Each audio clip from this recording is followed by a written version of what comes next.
Quem está assistindo online não entende, né? Que a gente está aguardando o pessoal aqui compartilhar o amor.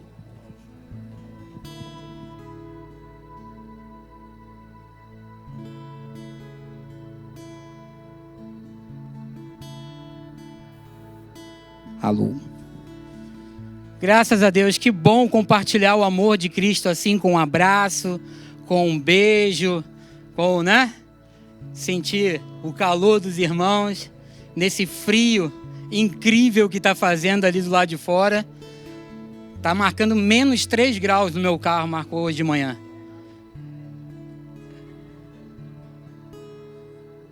Como vocês estão? Bem? Eu estou nervoso, mas ao mesmo tempo animado para a palavra de hoje. Porém, muito animado.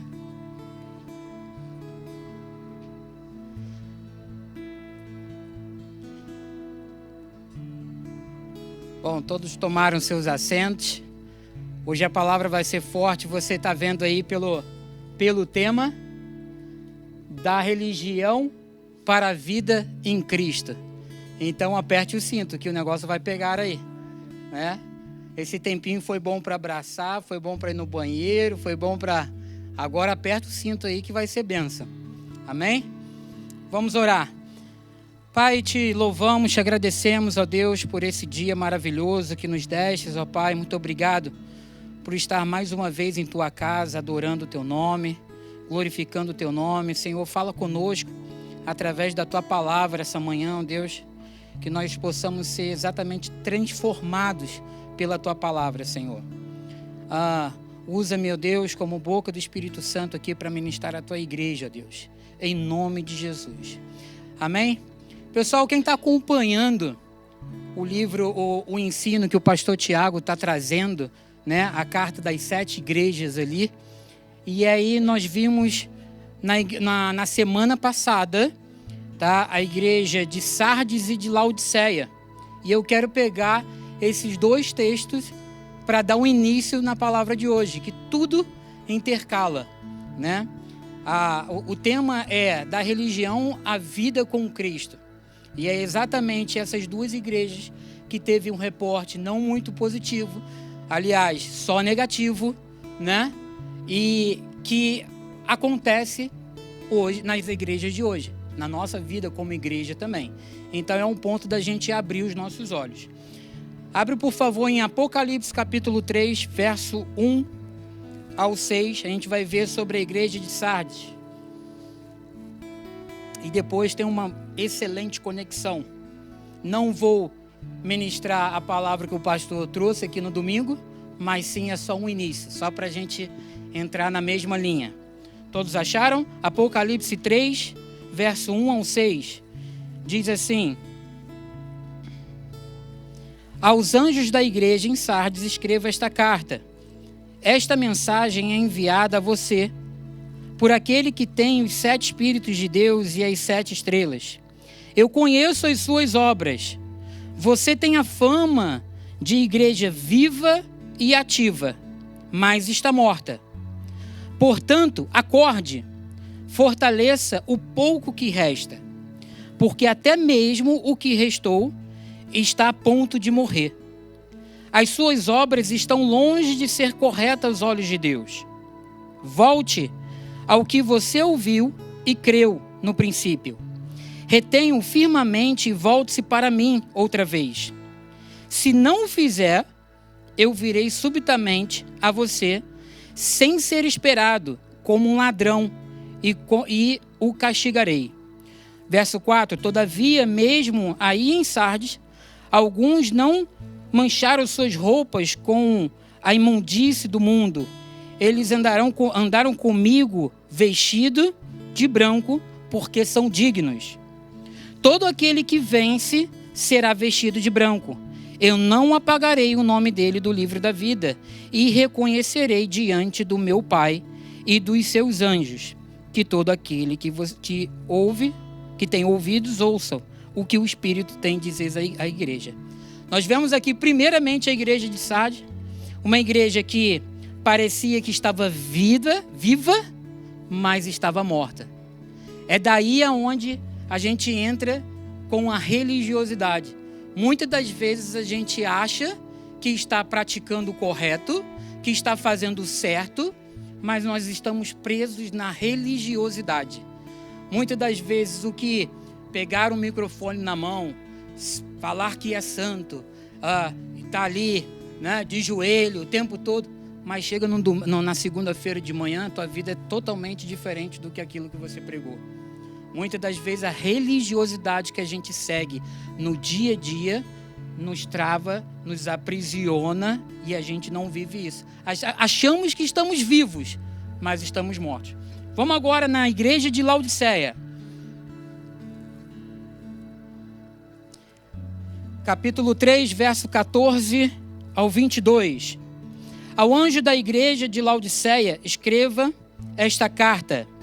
Esta mensagem vem daquele que permanece firme, a testemunha fiel e verdadeira, a fonte primitiva da criação de Deus. Eu conheço bem as suas obras. Sei que você não é quente nem frio. Eu desejaria que você fosse ou uma coisa ou outra. Porém, já que você é meramente morto, estou a ponto de cuspir. Tem versões que falam a ponto de vomitar você da minha boca. Eu preferia que você fosse frio, né, ou quente. O morno, eu vomito. Porque quando às vezes a gente está frio, a gente reconhece que está frio, pelo menos tem o arrependimento. Eu reconheço. Mas aquele que se acha que está em um certo ponto, né, ele é autossuficiente. Vamos continuar aqui no verso 17. Você diz, eu sou rico, tenho tudo o que preciso, não preciso de coisa alguma. E não percebe que espiritualmente você é um desgraçado, um miserável, um pobre, cego e nu. O meu conselho a você é que compre de mim ouro puro, ouro purificado pelo fogo. Só então você será verdadeiramente rico. E que adquira de mim vestes brancas, limpas e puras, para cobrir a sua vergonha e nudez. E compre de mim remédio para curar os seus olhos e devolver-lhe a sua vista. Eu o corrijo e disciplino todo aquele que amo. Portanto, abandone as suas indiferenças e se torne um entusiasta das coisas de Deus. Atenção! Eu tenho permanecido à porta e estou batendo constantemente. É uma igreja que Deus está na porta, que Cristo está na porta batendo. Deixa eu entrar. Só que a nossa autossuficiência, a nossa riqueza, o nosso controle, a nossa autossuficiência, eu sou o melhor pregador, eu sou o melhor baterista, eu sou o melhor cantor, e não deixa com que Cristo entre e participe, né? Verso 21. E permitirei que cada um que vencer se sente ao meu lado, no meu trono, assim como eu ocupei o meu lugar com o meu Pai em seu trono quando me tornei vencedor.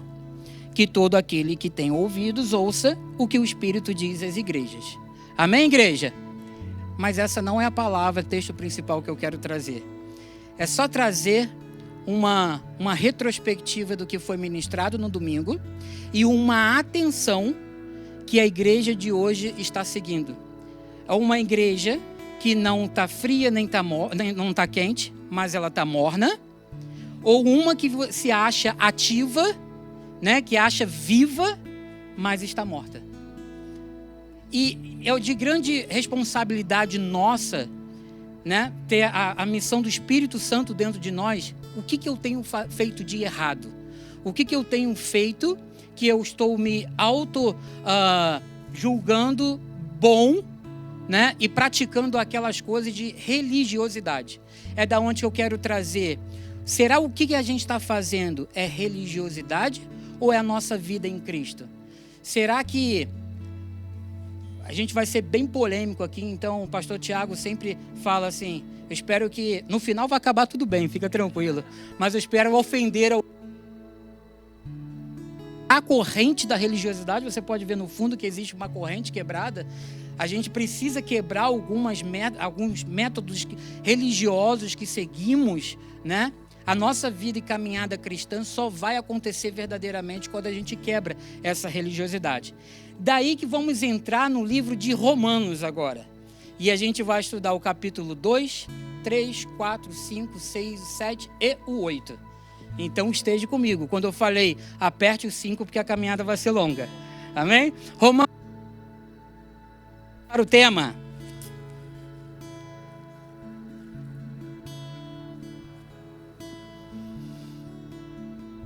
Deus não procura pessoas religiosas, procura pessoas transformadas. Vai trazer.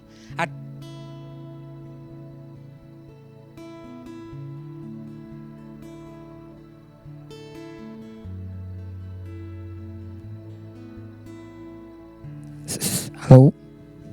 Boa. A gente viu aqui que as duas igrejas tinham um problema, né? O problema... uma de estar viva e estava morta, e outra sobre o frio e o quente. Tá vendo? Tá ok?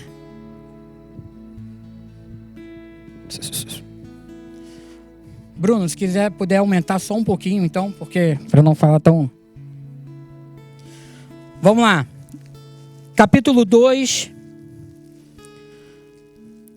de Romanos, do verso 1 ao 4. Cuidado aí que vem pedrada. Você não tem desculpa quando julga os outros. Estamos agora aqui enfrentando a religiosidade, ok, gente? Você não tem desculpas quando julga os outros. Quando você afirma que alguém é mau e deveria ser castigado, você está falando de si mesmo, pois faz essas mesmas coisas e está condenando a si mesmo. E sabemos que Deus, com justiça, castigará qualquer um que fizer coisas como essas. Você pensa que Deus julgará e condenará os outros por fazê-lo e poupará você quando as fizer também. Será que você não está compreendendo quão paciente Ele está sendo com você? Ou você não se incomoda com isso? Não vê que Ele tem esperado todo esse tempo sem castigá-lo, a fim de dar tempo para que abandonemos o pecado? Sua bondade tem a finalidade de levá-lo ao arrependimento. O texto já começa dizendo: você que julga o próximo, julga o outro, você está condenando a si mesmo, você está julgando a si mesmo. Muitas das vezes a nossa prática de religiosidade é achar o cisco que está no olho do irmão, mas não vê a trave que está no seu olho. Então nós vemos e combatemos a religiosidade não de modo de querer apontar o erro, porque eu sou santo, eu pratico as minhas leis, eu pratico a minha religiosidade, eu vou lá como os fariseus orar toda vez de manhã. Fulano de tal não ora, fulano de tal não tem compromisso, fulano de tal não veio ao culto, fulano de tal chegou atrasado. E a gente vive apontando o erro das outras pessoas. Mas o texto diz que, ao mesmo tempo, quando a gente julga uma pessoa, nós estamos julgando a si mesmo, né? E aí, será que Deus não castiga aquela pessoa porque nós estamos julgando? Aquela pessoa falha? Mas o texto é bem claro que Ele é paciente e está esperando você também se arrepender. Você que julga também está esperando se arrepender. A verdadeira fé não acontece... É fácil enxergar o pecado do outro, difícil é enxergar o próprio, né? No verso 17 do capítulo 2, a gente vai ver aqui que os judeus são questionados sobre o cumprimento da lei. A gente vê que os judeus, os fariseus, aqueles que cumprem a lei, que cumprem todo o processo, todo o ritual, e eles acham que estão em cima de tudo. Eles se acham religiosos. Eles vão ser salvos. O restante não vai ser salvo. E essa a gente vê a ligação aqui das duas igrejas, né? Ali de Apocalipse, que exatamente eles se sentiam autossuficientes, a de Laodiceia, se sentia autossuficiência, mas Cristo estava do lado de fora. Bastante leitura hoje. Verso 17 do capítulo 2. Vocês, os judeus, pensam que tudo vai bem entre vocês. E Deus, por Ele ter dado a sua lei, orgulham-se de Deus. Sim, vocês bem sabem qual é a vontade de Deus. Vocês conhecem o certo e o errado. Quem conhece o certo e o errado aí? Porque foram instruídos pela lei. Então, tão seguros do caminho para Deus que poderiam apontá-lo a um cego. Pensam que são luz para aqueles que estão perdidos na escuridão. E pensam poder instruir as pessoas insensatas e simples, e até mesmo ensinar as crianças tudo quanto se refere a Deus, porque realmente vocês conhecem sua lei, que é a expressão de conhecimento e da verdade. 21. Vocês que ensinam os outros, porque não ensinam a si mesmo. Repito a pergunta. Vocês que ensinam os outros, por que não ensinam a si mesmo? Dizem aos outros para não roubar, mas vocês mesmos roubam? Verso 25. A gente vai falar sobre a circuncisão. A circuncisão tem um valor se você, que são judeus, obedecem à lei. Mas se você não cumpre a lei, é como se vocês não tivessem sido circuncidados. E se os que não são circuncidados obedecem à lei, será que eles não serão considerados circuncidados?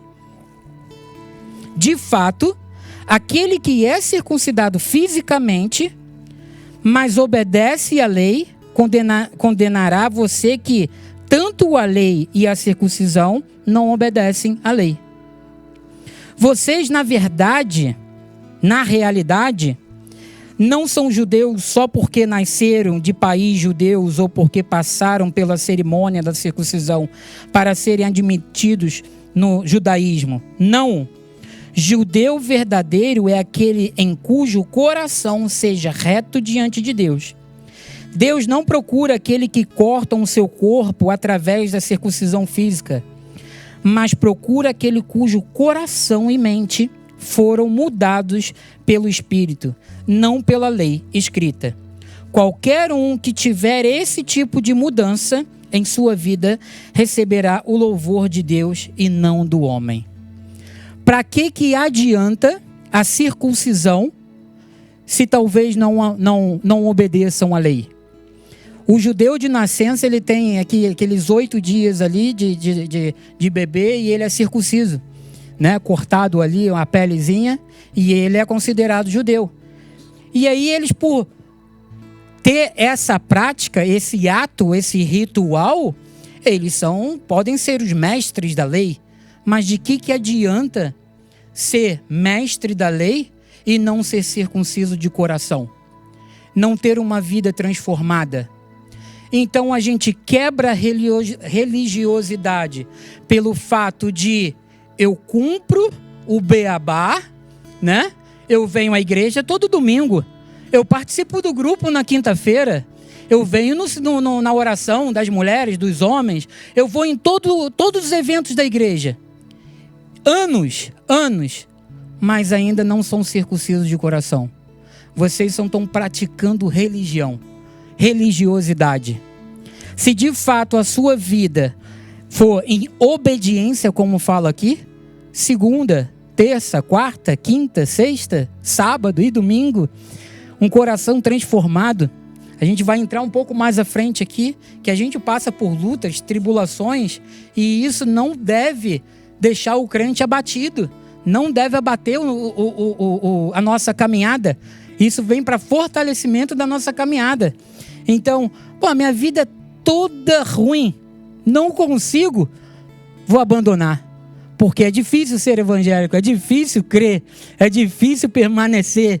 Então eu vou abandonar. Quando a nossa vida e caminhada em Cristo, não pela religiosidade, nós somos livres. Amém? A verdadeira fé não acontece na carne, acontece no coração. Deus não procura aparência de santidade, Ele procura transformação interior.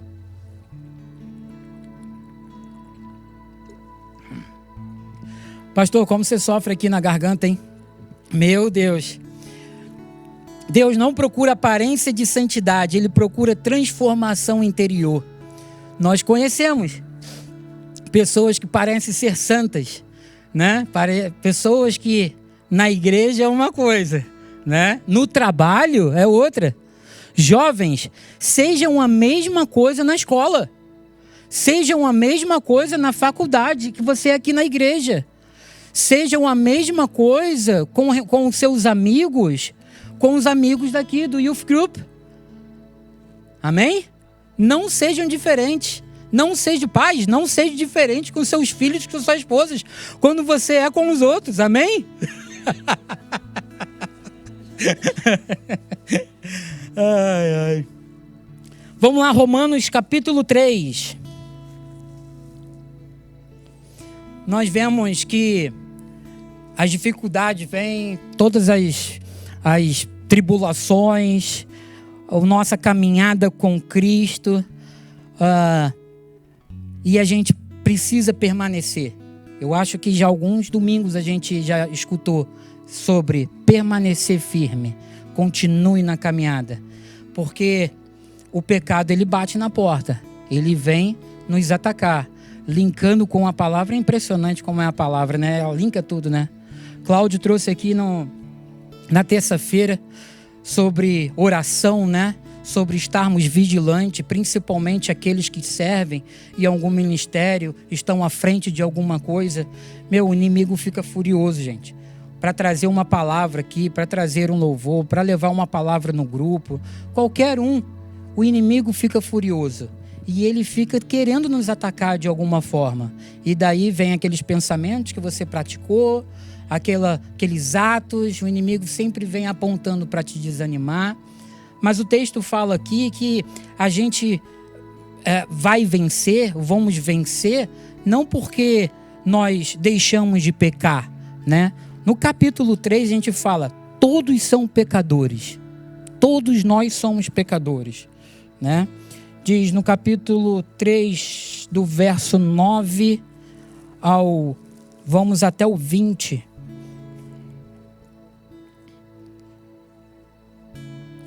Verso 9 até o 20 do capítulo 3. Bem, então nós, os judeus, somos melhores do que os outros? Não, nada disso. Pois já mostramos que todos os homens são igualmente pecadores, quer sejam judeus, ou gentios, ou presbítero, ou pastor, ou líder de louvor, ou líder de célula, ou a irmãzinha da oração. Opa, não está aqui. Verso 10, como afirmam as Escrituras, ninguém é justo, nenhum sequer. Ninguém jamais seguiu realmente as veredas de Deus, nem mesmo desejou verdadeiramente fazê-lo. Todos se desviaram, todos caíram no erro. Não há ninguém que faça o bem, nenhum sequer. O que falam é abominável e tão sujo quanto o mau cheiro de uma sepultura aberta. Suas línguas estão cheias de mentiras. Tudo o que dizem tem um ferrão e um veneno de serpentes mortíferas. Suas bocas estão cheias de maldição e de amargura. Estão prontos para matar, odiando qualquer um que não concorde com eles. Olha aí. É semelhante a alguma coisa? Eu estou pronto para matar aquele que não concorda comigo. Ah, não concorda comigo não? Então é do diabo. Por onde quer que vão, no verso 16, eles deixam a miséria e a desgraça atrás de si. não conhecem o caminho da paz, não se importa em temer a Deus, tampouco com o que ele pensa deles. 19. Assim, tudo o que a lei diz aos que vivem sobre ela, para que todos fiquem calados e sejam culpáveis diante de Deus. Vocês podem ver agora? Ninguém pode jamais ser declarado justo aos olhos de Deus por fazer a lei, o que a lei ordena. Quanto mais conhecermos a lei, mais claro fica que não lhe obedecemos, pois mediante a sua lei nos tornamos plenamente conscientes do pecado. A consciência da lei nos faz morrer, nos faz pecar, nos tem a certeza que não conseguimos cumpri-la. Então nós somos pecadores. Porque se a gente seguir a lei, não vamos conseguir cumprir. Nós em Cristo Jesus, eu vi um vídeo muito claro, muito legal, é que quando você aceita Jesus, é como se fosse um copo de água transparente, você estava limpo, né? Você é limpo ali. E aí um copo bem escuro, que significa o pecado. E aí quando você, através de um homem, nós vamos ver aqui, quando a água suja se mistura com a água limpa é contaminada e fica preta. Mas aí tem um outro copo que vem e enche aquele copo de que era uma água limpa, ele fica clara de novo, e aí depois o copo escuro é colocado novamente na água limpa, mas ele não fica escuro. É exatamente uma metáfora, uma ilustração, dizendo que quando nós éramos limpos, nos tornamos pecadores através da sujeira, e veio Cristo e nos limpou. Então tudo que vem depois não se torna pecado. Aqueles que estão em Cristo. Mas aí tem, então eu posso pecar novamente? Não. Vamos ver aqui mais à frente. Continuamos no capítulo 3, no verso 22. Então, aqui a gente viu que todos pecaram, né? Não importa, judeu, gentil, pastor, presbítero, diácono, todos pecaram. Todos precisam da graça. A religião nos faz comparar, né? Um com o outro. A julgar um com o outro, né? Esse aí não é santo. Esse daí não pratica isso. E a religião faz com que a gente faça isso. Mas a cruz nos coloca todos no mesmo nível. Todos nós somos pecadores. A religião vai apontar erro pro vizinho. Tá vendo aí, irmão? Ué, falando isso? Tá repreendido. Mas a cruz aponta para todos nós somos pecadores, né? E aí no capítulo 3, no verso 22, está aqui a justificação pela fé em Cristo. Eu não sei se a Bíblia de vocês com certeza tem um temazinho em cima dos versículos.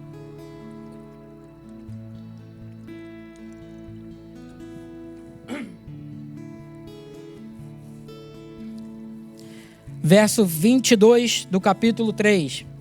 Acorda aí, irmão, tem muita caminhada aqui. Agora Deus diz que nos aceitará e nos absolverá. Ele nos declarará sem culpa mediante a fé em Cristo. Justiça para todos os que creem, sem qualquer distinção. Pois todos pecaram, todos fracassaram e estão afastados da glória de Deus. No entanto, Deus nos declara agora justificados das ofensas que lhe fizemos através da redenção que há em Jesus Cristo. Aquele que em sua graça tira o nosso pecado gratuitamente. Meus irmãos, eu não sei se você já experimentou esse amor. Eu não sei se o inimigo já apontou para a sua cabeça e diz: você é culpado, você é pecador, você não consegue, você não vai conseguir porque você não merece. O inimigo faz isso. A religião faz isso. Mas esse amor de Cristo, que é de graça, que foi pela graça, que nos redimiu, nos lavou do pecado, nos justificou. Esse amor é incrível. Esse amor é incrível. Nós somos salvos porque obedecemos perfeitamente? Porque somos bons? porque pertencemos a uma igreja, a um grupo, alguma coisa no contexto. Não, nós somos salvos porque Cristo morreu por nós. E se Ele morreu por você, você tem a certeza dessa salvação. Amém? Vamos para o capítulo 4. A gente vai ver aqui só um exemplo, vamos passar muito rápido por esse capítulo, mas é um exemplo de Abraão justificado pela fé em Deus. Ele era um judeu, né? Ele era o pai da fé, mas ele não passou pelo ato da circuncisão logo no início. Ele foi justificado pela fé primeiro. Então, diferentemente de aqueles que eu sou judeu, eu sou circunciso, sou circuncidado e eu tenho o poder da lei, né? 4, verso 3. As Escrituras nos afirmam que Abraão creu em Deus e foi por isso que Deus riscou seus pecados e declarou o sem culpa. Foi justificado pela fé. Lá no verso 10 diz: quando foi que Deus deu a salvação a Abraão? Foi antes que ele se tornasse judeu. Antes que passasse pelo rito da circuncisão, pelo ritual da circuncisão da iniciação judaica. Foi só mais tarde, no verso 11, que Abraão foi circuncidado. O rito da circuncisão foi um sinal de que Abraão já tinha fé e que Deus já o tinha aceito, declarando-o justo, antes que o rito fosse praticado. Assim, Abraão é o pai espiritual de todos os que creem e são salvos sem passarem pelo rito da circuncisão.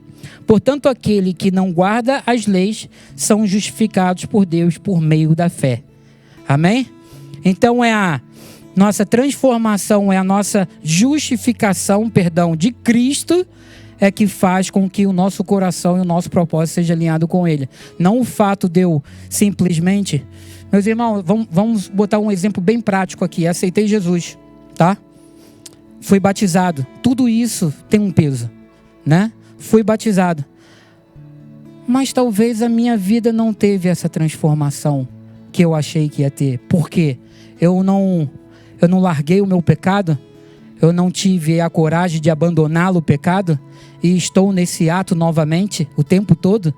Então será que realmente eu fui transformado? Será que realmente Cristo entrou na minha vida? Talvez a gente vai por uma emoção, né? Nossa, a música estava tão linda, o Ministério de Louvor estava tocando tão bem. Oh, glória!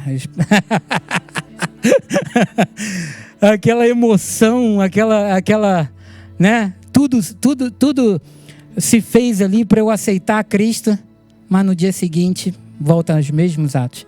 A caminhada de cristã é de glória em glória, de passo em passo, né? É você negando a si mesmo, negando a sua carne o tempo todo. A salvação sempre foi pela fé, nunca pelas obras.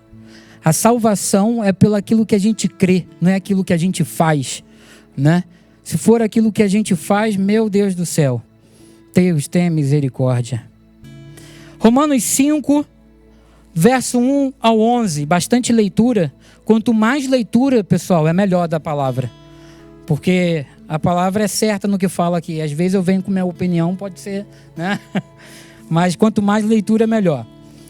Capítulo 5.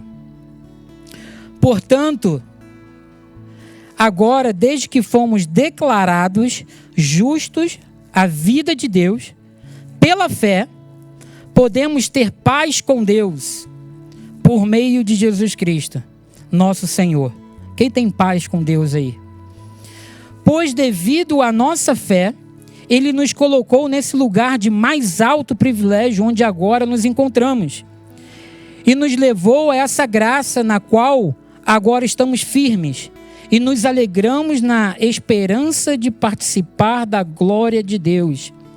Podemos nos alegrar igualmente quando nos encontramos diante de sofrimento, pois sabemos que os sofrimentos produzem paciência e a paciência desenvolve em nós a força de caráter, e a força de caráter desenvolve em nós a esperança. E a esperança não nos decepciona, porque Deus derramou seu amor em nós, em nossos corações, por meio do Espírito Santo que Ele nos deu. Amém?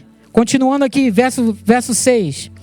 Quando estávamos totalmente desamparados, Cristo veio na hora certa e morreu pelos pecados. Mesmo que fôssemos justos, realmente não esperaríamos que alguém morresse por nós.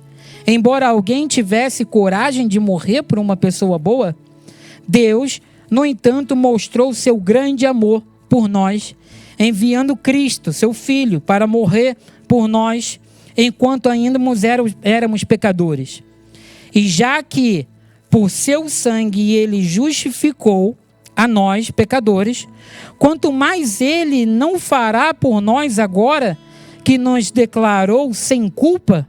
Meus irmãos, se você acha que Deus não vai te abençoar, se Ele nos abençoou quando éramos pecadores, imagina agora.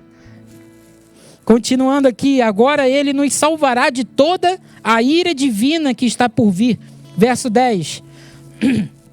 E se reconciliados com Deus pela morte do seu Filho, quanto mais agora, tendo sido reconciliados, seremos salvos pela vida de Cristo.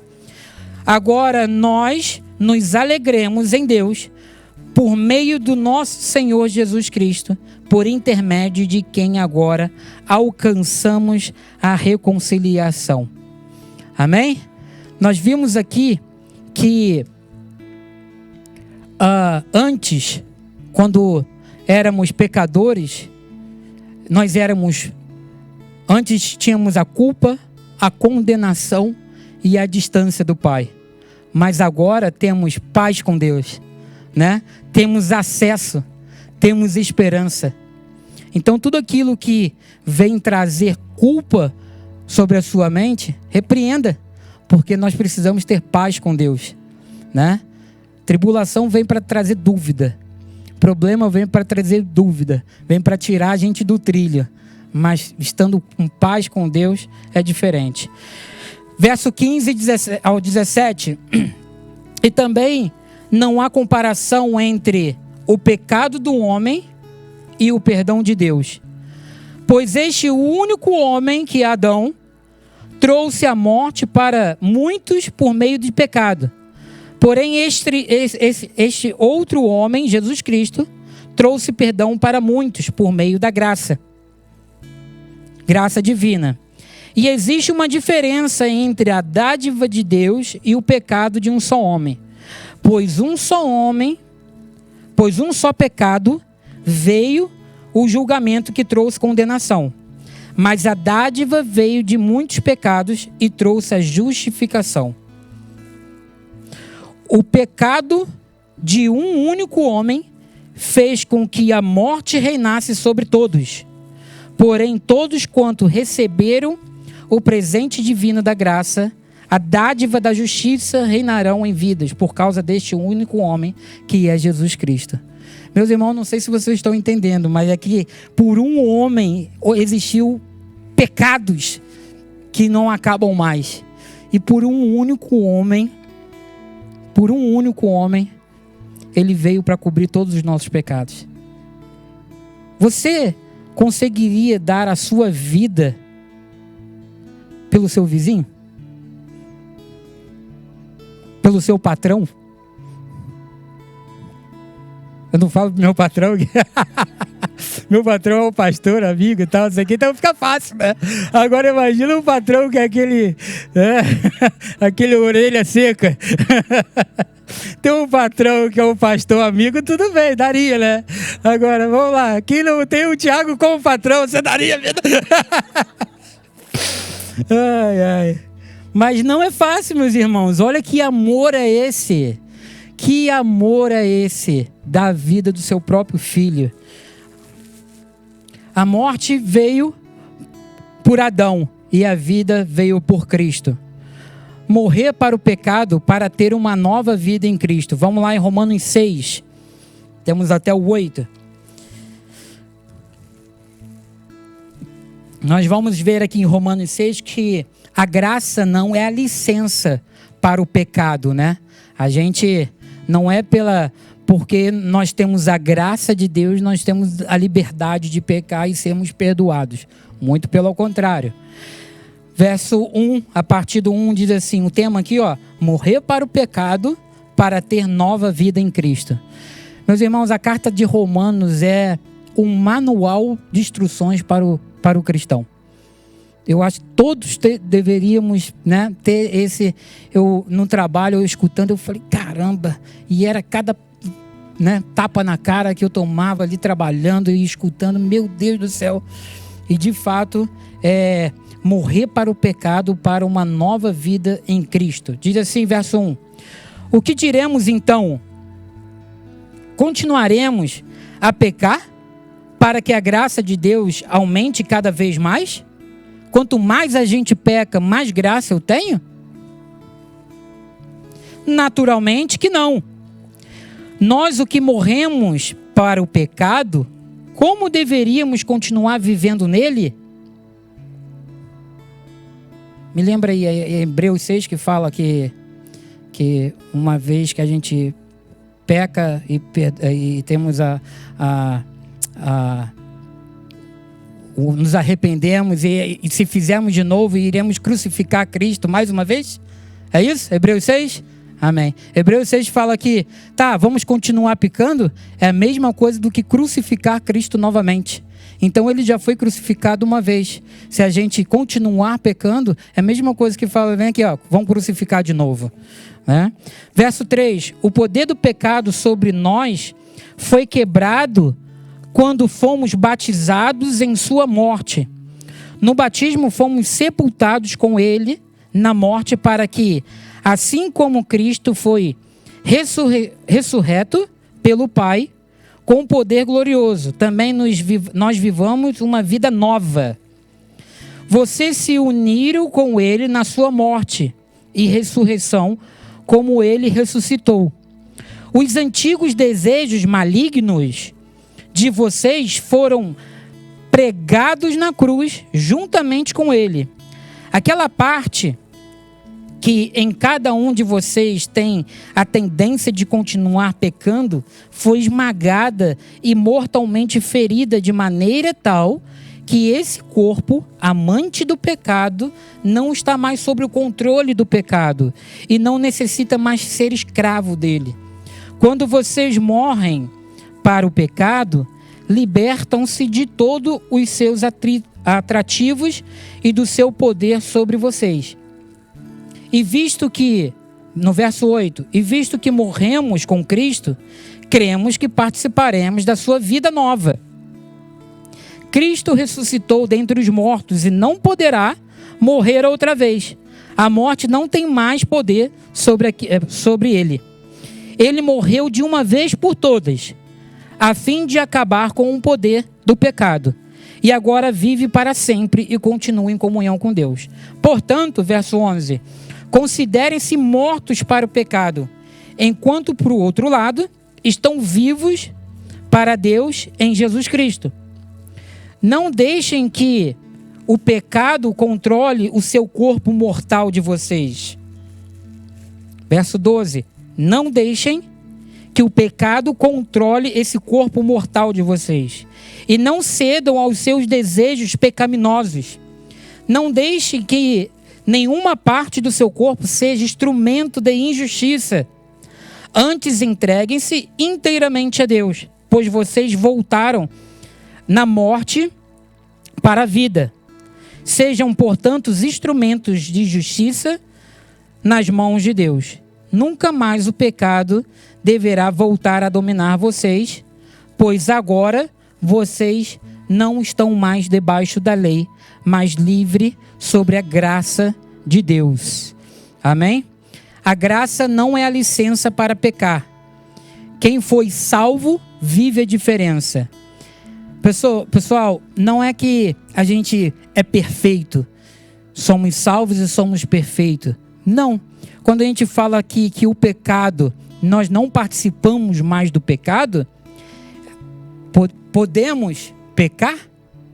Não, não podemos. Mas se caiu uma vez e você se arrependeu. Mas a questão não é cair e se arrepender, cair e se arrepender. É ser transformado todos os dias. Todos os dias você lutar contra a sua carne, contra o pecado, né? Continuamos aqui no verso 15. Isso significa que agora nós podemos ir avante e pecar sem nos incomodarmos com o pecado, pois nossa salvação não depende de guardar a lei, mas de receber a graça divina. A tua Bíblia responde aí? É claro que não. Verso 16, será que vocês não compreendem que podem escolher seus próprios senhores? Pode escolher o pecado que leva à morte ou então a obediência que leva à justiça. Aquele a quem você mesmo se oferecer, este será o seu senhor e você será escravo dele. Quanto mais pecado eu cometo, mais eu tenho o meu senhor dos pecados. E cada vez mais eu pratico aquele pecado. E agora estão livres, verso 18, do velho senhor, o pecado, e tornaram-se escravos do novo senhor, a justiça. Falo dessa maneira utilizando-me da ilustração de escravos e senhores, porque é fácil de compreender, tal como vocês costumavam ser escravos da impureza e da maldade que leva à maldade. Assim também agora é preciso que vocês se deixem escravizar pela justiça que leva à santidade. Naqueles dias, quando vocês ainda eram escravos do pecado, vocês estavam isentos da justiça. E qual foi o resultado? Evidentemente, não foi nada de bom, visto que agora vocês se envergonham até mesmo em pensar naquelas coisas que costumavam fazer, pois a fim delas é a morte. Então, é aquilo que às vezes a gente se envergonha do que vem na nossa mente, do que costumávamos fazer no passado. Hoje, em Cristo, nós temos que ter essa percepção. Eu me envergonho daquilo que eu praticava. Eu me envergonho do pecado. Mas vem na tua cabeça, né? Mas isso vem martirizando a tua cabeça. Mas a gente tem que pegar isso como não um gatilho para praticar, mas para se envergonhar.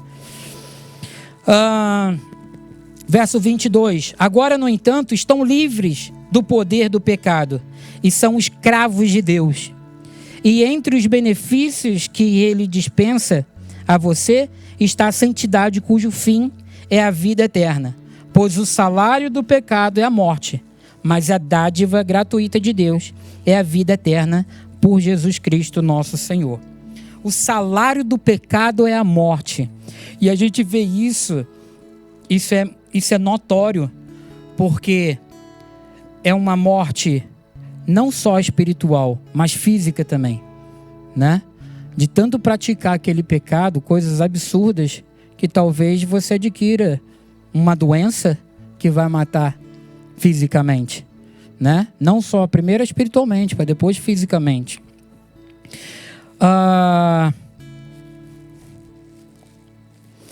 Aqui no capítulo 7.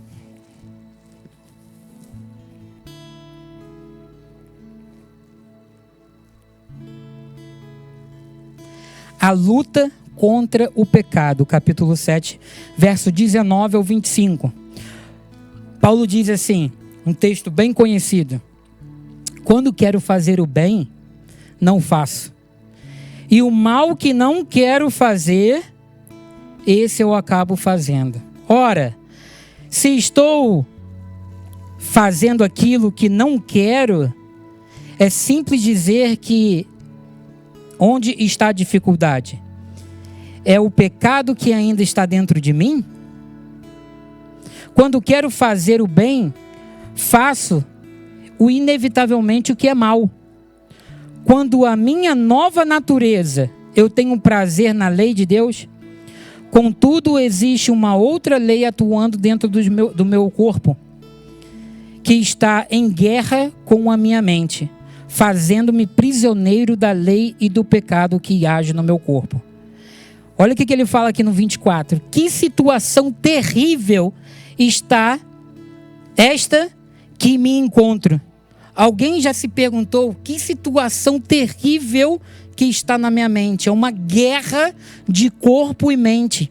É o pecado querendo tomar o controle de novo. E a gente vai voltar à natureza humana se eu já fui transformado. Eu não sei se é só eu que tenho essa guerra. Eu não sei. Vocês também? Pelo amor de Deus, me ajuda, gente. Parece que só eu que tenho essa guerra de mente. No grupo, na quinta-feira retrasada, a gente entrou um pouco nesse assunto aqui. E aí, se eu não me engano, foi passado. O pastor deu esse texto como referência. O capítulo 7, não foi? E aí, quando vem aquele pensamento... Está repreendido em nome de Jesus! Eles levaram esse susto, igualzinho aí, ó. Esse susto, eu falei... Porque eu no banheiro, no outro dia, tomando banho, cara, me veio um pensamento, eu falei... Lá no banheiro, eu dei esse grito, está repreendido em nome de Jesus! Sai em nome de Jesus isso da minha mente! É o que devemos fazer todo dia, porque ele vem batalhar, ele vem aqui, ó, na mente pegar o seu... tu lembra daquela vez? Tu vai ministrar daqui a pouco, né? Então tá bom, vou te trazer essa lembrança aqui, ó. Aqui, ó. Que situação terrível esta que eu me encontro. Quem é que me livrará desse corpo que me leva à morte? Mas graças a Deus, por meio de Jesus Cristo, nosso Senhor, em minha mente eu sou escravo da lei de Deus, mas na minha natureza carnal sirvo a lei do pecado. Aqui fala que, portanto, agora, no capítulo 8, já não há nenhuma condenação para aqueles que estão em Cristo Jesus. Não há nenhuma condenação para aqueles que estão em Cristo Jesus. Essa condenação que o diabo faz, que o inimigo faz na tua mente, não existe mais. Faz do jeito que eu fiz aqui, ó. Tá repreendido, grita. Grita, conta para outra pessoa, fala o seu problema, pede ajuda. Não deixa cair novamente na natureza humana, porque você tem Cristo e nenhuma condenação há para aqueles que estão em Cristo Jesus. Amém? Que transformação, hein? O Espírito Santo que agora habita em nós, nós somos filhos herdeiros mais que vencedores. E aí, nós vimos aqui no capítulo 8, no verso 35, e eu já queria chamar aqui a equipe de louvor.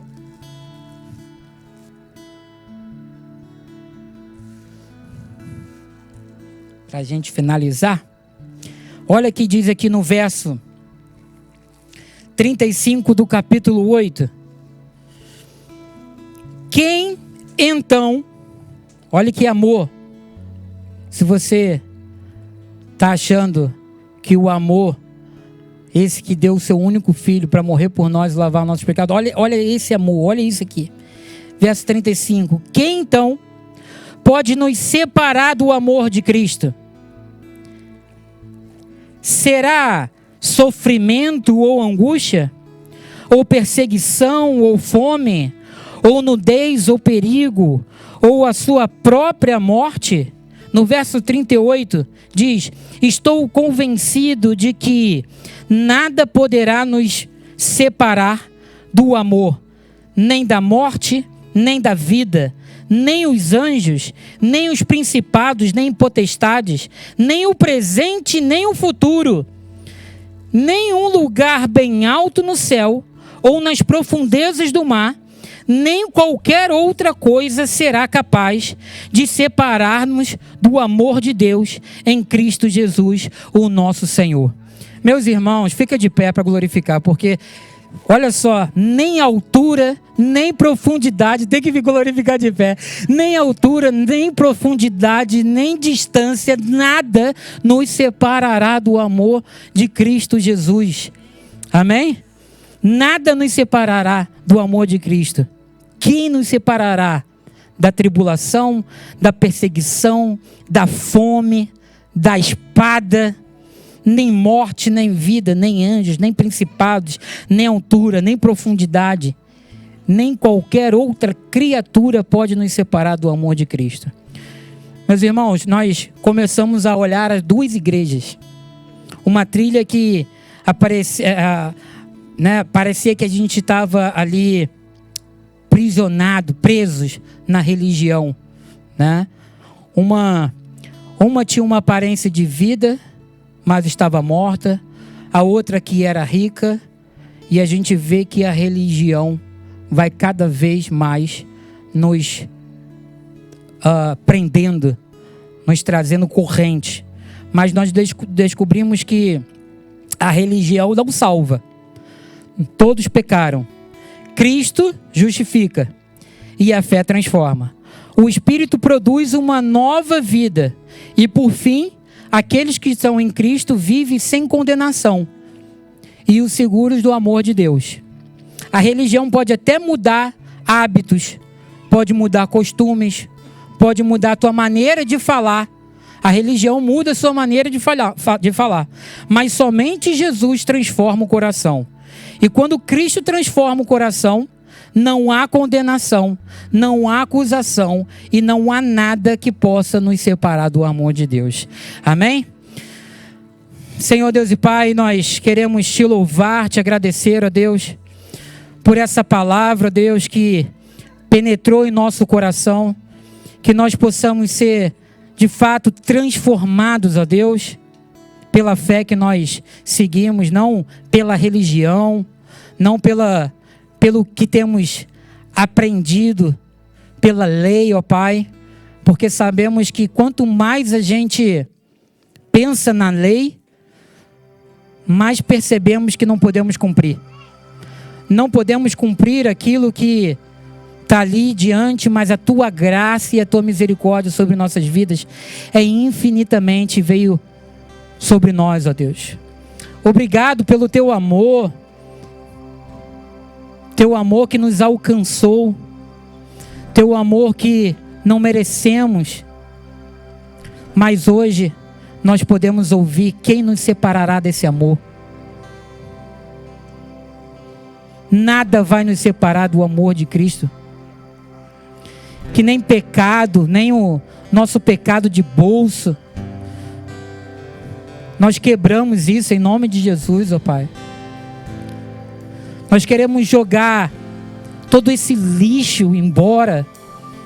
Aqueles que ainda não conseguiram se livrar dessas correntes, da corrente da escravidão do pecado. Senhor, nos ajude, ó Pai.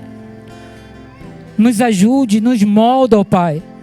Que nós possamos ser crucificados contigo, ó Deus. E que possamos nascer novamente e possamos viver novamente contigo, ó Deus. Senhor, nós nos colocamos em posição, ó Deus, de igual, de todos nós pecamos, ó Pai. Mas acreditamos, ó Deus, num sangue que nos livrou, que nos curou. E hoje nós podemos assentar ao seu lado e te chamar de Pai querido. Senhor, Tu és louvado eternamente. Nós adoramos o Teu nome, ó Pai. Nós cantamos a Ti. Nós rendemos graças a Ti, porque somente em Ti são todas as coisas, ó Pai. Não é pela força dos nossos braços, não é pela força do nosso entendimento. A igreja se sentia, ó Deus, forte, viva, ativa, mas ela estava morta. E muitas das vezes a gente se sente, ó Pai, com o rei na barriga, uma expressão. Às vezes a gente se sente, ó Deus, que nós somos capazes. Mas aí percebemos que não somos nada. Que sem a tua presença em nossas vidas não somos nada. Somos exatamente pecadores, escravos, meros, pobres, nu. A tua palavra diz ali. Mas nós reconhecemos, ó Deus, nós reconhecemos que nós precisamos 100% de Ti, ó Pai. Nos ajuda a vencer, nos ajuda a vencer a tribulação, a nossa mente, o nosso lado humano, ó Pai. Porque nós um dia acreditamos e cremos, nós levantamos as nossas mãos e recebemos o Teu Espírito que habita em nossas vidas, e hoje nós somos herdeiros, filhos legítimos, queridos, papai. Obrigado, Senhor, pelo Teu amor. Amém.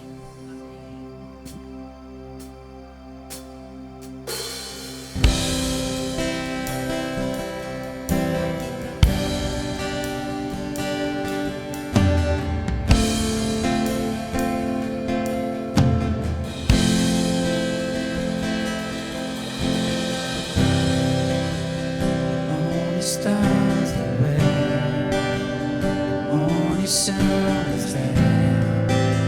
The Savior of the world was falling. His body on the cross was not forever. You weighed records, you bought.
Praise the Lord.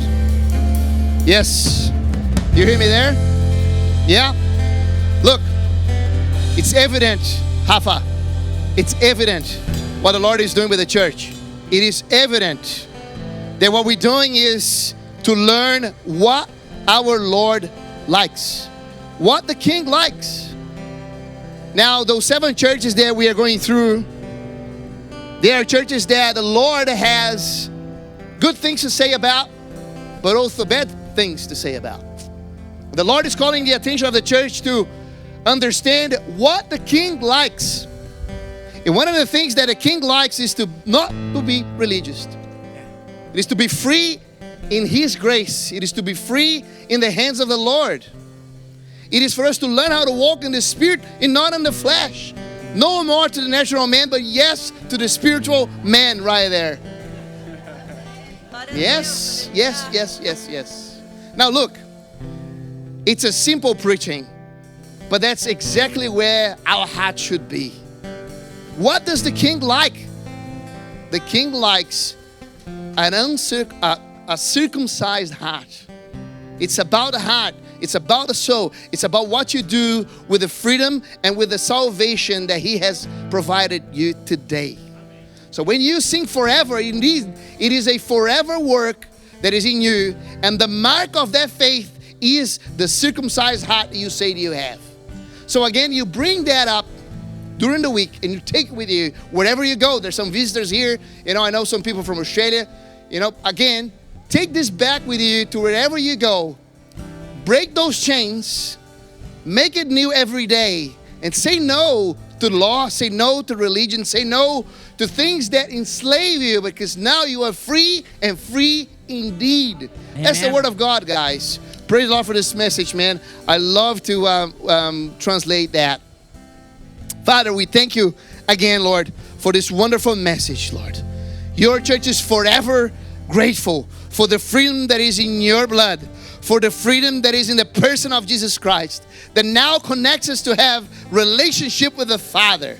Thank you, Lord, that we can call you Daddy, Abba, Father. Thank you. Thank you for this wonderful morning in your presence.